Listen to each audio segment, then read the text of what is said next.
வணக்கம். இன்னைக்கு நாம ரொம்ப ரொம்ப முக்கியமான ஆனா பலரும் வெளிப்படையா பேச தயங்குற ஒரு விஷயத்த பத்தி தான் பார்க்க போறோம். அதாவது மாதவிடாய் ஆரம்பிக்கும் அந்த முதல் நாள்ல பெண்கள் உடற்பயிற்சி செய்யலாமா? கூடாதா? பீரியட்ஸ் டைம்ல சோர்வு, வலி இருக்கும். அதனால வீட்லயே முடங்கி கிடக்கணும்னு காலம் காலமா ஒரு கட்டுக்கதை இருக்கு இல்லையா? அந்த தயக்கத்தை இன்னைக்கு நம்ம சுக்குநூறா உடைக்க போறோம். ஏன்னா அறிவியல் என்ன சொல்லுதுன்னு தெரிஞ்சுக்கிட்டா நீங்களே ஆச்சரியப்படுவீங்க. இந்த அலசல் நிச்சயமா உங்க பார்வைக்கே ஒரு புது வெளிச்சத்தை கொடுக்கும். சரி, விஷயத்துக்கு வருவோம். இந்த சமூகத்துல மாதவிடாய் காலத்துல எந்த ஒரு கடினமான வேலையும் செய்யக்கூடாது, குறிப்பா ஸ்போர்ட்ஸ்ல எல்லாம் ஈடுபடக்கூடாதுன்னு ஒரு எழுதப்படாத சட்டம் இருக்கு. ஆனா இதெல்லாம் நிஜமாவே உண்மைதானா? கொஞ்சம் யோசிச்சு பாருங்க. உலகத்தோட தலை சிறந்த வீராங்கனைகள் இந்த தடைய எப்படி தடிவு பொடியாக்கியிருக்காங்கன்னு தெரியுமா? 1996ல நடந்த பாஸ்டன் மாரத்தான் போட்டியில ஒரு வீராங்கனை தன்னுடைய மாதவிடாய் நேரத்திலேயே ஓடி ஜெயிச்சிருக்காங்க. அது மட்டும் இல்லாம 2002 சிகாகோ மாரத்தான் போட்டியில இன்னொரு வீராங்கனை அதே மாதிரி ஓடி உலக சாதனையே படைச்சிருக்காங்க. அப்ப சமூகம் எப்போதெல்லாம் பெண்களால இந்த நேரத்துல முடியாதுன்னு சொல்லுதோ அப்போதெல்லாம் அவங்க மிகப்பெரிய வரலாற்று மைல்கற்களை அசால்ட்டா கடந்திருக்காங்கங்கிறதுக்கு இதுவே ஒரு பெரிய சாட்சி இல்லையா? இந்த மாபெரும் சாதனைகளுக்கு பின்னாடி இருக்கிற உயிரியல் காரணங்களை, அதாவது பயாலஜியை நம்ம முதல்ல புரிஞ்சுக்கணும். இதுல ஹார்மோன்களோட வேலை ரொம்ப ரொம்ப முக்கியம். நம்ம உடம்புல சுரக்கிற ஹார்மோன்களை நீங்க ஒரு எனர்ஜி ஸ்விட்ச் மாதிரி நினைச்சுக்கோங்க. மாதவிடாய் சுழற்சியில ஆரம்பமா வர்ற அந்த மென்ஸ்ட்ருவல் ஃபேஸ் அப்போ நம்ம உடம்புல ஈஸ்ட்ரோஜன் அப்புறம் ப்ரொஜெஸ்டிரான் ஹார்மோன்கள் டக்குன்னு ரொம்ப குறைஞ்சிடும். அதனாலதான் ஆரம்பத்துல அந்த கடுமையான உடல் சோர்வும் மனசோர்வும் வருது. ஆனா அப்படியே கொஞ்சம் வெயிட் பண்ணி பாத்தீங்கன்னா அடுத்து வர்ற ஃபாலிகுலர் ஃபேஸ்ல அதே உடம்பு ரொம்ப சந்தோஷமாவும் சம எனர்ஜியோட மாறிடும். சோ இந்த மாற்றத்தை நாம சரியா கணிச்சு அதுக்கேத்த மாதிரி செயல்படுறது தான் இங்க விஷயமே. ஆனா நீங்க கேட்கலாம், ஹார்மோன் மாற்றங்களால வர்ற முதுகுவலி, இதயத் துடிப்பு மாறுபடுறது இதெல்லாம் நிஜம்தானே, அதை எப்படி சமாளிக்கிறது அப்படின்னு. உண்மைதான், இந்த உடல் உபாதைகள் எல்லாம் நிஜம்தான். ஆனா இதுக்கு என்ன தீர்வு? வீட்ல அப்படியே படுத்துக்கிறதா? கண்டிப்பா கிடையாது. இதுக்கான உண்மையான தீர்வு ஒரு சரியான வியூகத்தோட கூடிய உடற்பயிற்சி தான். என்னது வலிக்கும் போது எக்ஸசைஸான ஷாக் ஆகுறீங்களா? ஆமாங்க, அதுதான் சயின்ஸ்.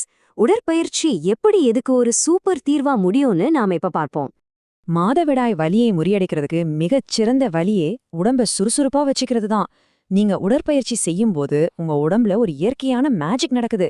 அது என்னன்னா, நீங்க ஓடும்போதோ ஒர்க் அவுட் பண்ணும்போதோ உடம்புல ரத்த ஓட்டம் சீராகவும் வேகமாகவும் அதிகரிக்கும். இப்படி ரத்த ஓட்டம் அதிகரிக்கும் போது உடம்புல என்டார்ஃபின்ஸ் அப்படிங்கிற ஸ்பெஷல் ஹார்மோன்கள் சுரக்கத் தொடங்கும். இந்த என்டார்ஃபின்ஸ் வேற ஒன்னும் இல்ல, நம்ம உடம்போட இயற்கையான பெயின் கில்லர்.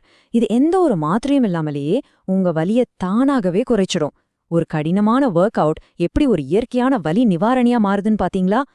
இது இன்னொரு இன்ட்ரெஸ்டிங்கான ஃபேக்ட் இருக்கு. சுடு தண்ணியில குளிக்கிறது மூலமாவோ அல்லது உடற்பயிற்சியால உங்க உடம்போட வெப்பநிலை லேசா அதிகரிக்கும் போதோ இந்த எண்டோர்ஃபின்கள் இன்னும் அதிகமா சுரக்க தூண்டப்படுது. அப்போ வலியை எதிர்க்கிறதுக்கு உங்க உடம்பே உங்களுக்கு ஒரு பெரிய ஆயுதத்தை உருவாக்கி தருதுன்னு தானே அர்த்தம். சரி, எக்ஸசைஸ் பண்ணி வலிய குறைச்சிட்டோம். ஆனா பெர்ஃபார்மன்ஸை எப்படி மெயின்டைன் பண்றது? அதுக்கு நம்ம உடம்புக்கு சரியான எரிபொருள், அதாவது நியூட்ரிஷன் தேவை. ஒரு காருக்கு எப்படி பெட்ரோல் முக்கியமோ அதே மாதிரி உங்க உடம்புக்கும் நியூட்ரிஷன் ரொம்ப ரொம்ப அவசியம். பொதுவா நம்ம உடம்பு கார்போஹைட்ரேட்டுகளை தான் முக்கியமான எனர்ஜியா பயன்படுத்துது. ஆனா இந்த மாதவிடாய் சமயத்துல ரத்தத்துல இன்சுலின் அளவுகள் வழக்கத்தை விட கொஞ்சம் குறையும். அதனால எனர்ஜி டிராப் ஆகாம இருக்கணும்னா கண்டிப்பா முறையான டயட்ல ரொம்ப தீவிரமா கவனம் செலுத்தியே ஆகணும். சரியான உணவை எடுத்துக்கிட்டா மட்டும்தான் உங்களோட முழு திறனையும் எந்த தடையும் இல்லாம வெளிப்படுத்த முடியும். நான் இவ்ளோ நேரம் சொன்ன விஷயங்கள் எல்லாமே சும்மா காத்துல விடுற வார்த்தைகள் கிடையாதுங்க. இது எல்லாத்துக்கும் பின்னாடி ரொம்ப வலுவான சயின்டிஃபிக் ரீசர்ச் இருக்கு. 2013 மற்றும் 2019ல செய்யப்பட்ட விரிவான ஆராய்ச்சிகள் ஒரு விஷயத்த ஆணித்தரமா உறுதிப்படுத்திருக்கு. அது என்னன்னா, மாதவிடாய் காலத்துல எந்த பயமும் இல்லாம தொடர்ந்து ஒர்க் அவுட் செய்யறதும் போட்டிகள்ல கலந்துக்கிறதும் வலிய குறைப்பதோடு மட்டும் இல்லாம உங்களோட பெர்ஃபார்மன்ஸ அபாரமா மேம்படுத்துது. சயின்ஸ் இவ்ளோ தெளிவா சொல்லும்போது இனிமே தயக்கத்துக்கு எங்கெங்க இடம் இருக்கு? இந்த முழு அலசலோட ஆணிவேரான கருத்தே இதுதான். உங்களுடைய பீரியட்ஸ் உங்களுடைய திறமையையோ இல்ல நீங்க செய்யக்கூடிய சாதனைகளையோ ஒருபோதும் தீர்மானிக்க கூடாது. நம்ம பயாலஜி அப்படிங்கிறது நம்ம பயந்து ஒதுங்க வேண்டிய ஒரு விஷயம் இல்ல. அதை நம்ம சரியா புரிஞ்சுக்கிட்டு நமக்கு சாதகமா பயன்படுத்திக்க வேண்டிய ஒரு சூப்பரான டூல். இது எப்பவுமே மனசுல வச்சுக்கோங்க. சோ கடைசியா நான் உங்ககிட்ட ஒரு கேள்வி கேட்க விரும்புறேன். உங்களுடைய வெற்றி இலக்கை உங்க மாதவிடாய் சுழற்சி முடிவு செய்ய நீங்க விட போறீங்களா?